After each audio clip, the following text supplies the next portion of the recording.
રાજકોટમાં શાળામાં પાઠ્યપુસ્તકો અને યુનિફોર્મનો મુદ્દો. ચોક્કસ સ્ટેશનરીમાંથી પુસ્તકો અને યુનિફોર્મ લેવા મુદ્દે કાર્યવાહી. ડીઈઓએ રાજકોટની 10 થી વધુ શાળાને નોટિસ આપી છે.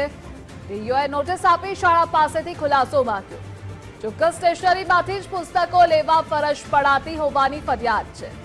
ફરિયાદ મળ્યા બાદ ડીઈઓએ તપાસ શરૂ કરી. Varad school, Modi school, Mahatma Gandhi સ્કૂલને notice છે, તો આ સાથે નિર્મલા સ્કૂલ, તપન સ્કૂલને પણ નોટિસ છે. શાળાઓ સામેના પુરાવા ડીઈઓને સોંપવામાં આવ્યા છે. એનએસયુઆઈએ પુરાવા આપ્યા બાદ નોટિસ પણ પાઠવવામાં આવી છે.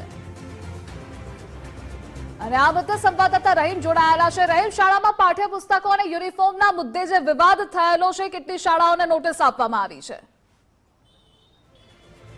ધ્રુવિશા, ચોક્કસપણે નવા વર્ષનું શિક્ષણ સત્ર છે તે થોડા હવે દિવસોમાં જ શરૂ થવાનું છે ને તે પહેલાં જ શિક્ષણ માફિયાઓ સામે જે એનએસયુઆઈ છે તે મેદાને ઉતર્યું હતું.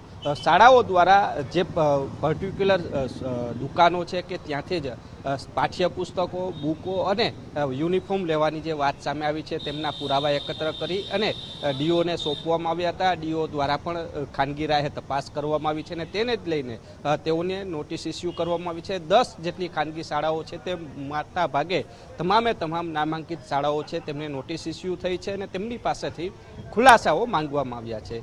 5 દિવસની અંદર આ તમામ શાળાઓ દ્વારા જો ખુલાસાનો જવાબ યોગ્ય નહીં લાગે તો પછી તેની સામે દંડનાત્મક કાર્યવાહી છે તે કરવાની ડીઓ દ્વારા તૈયારીઓ બતાવવામાં આવી છે.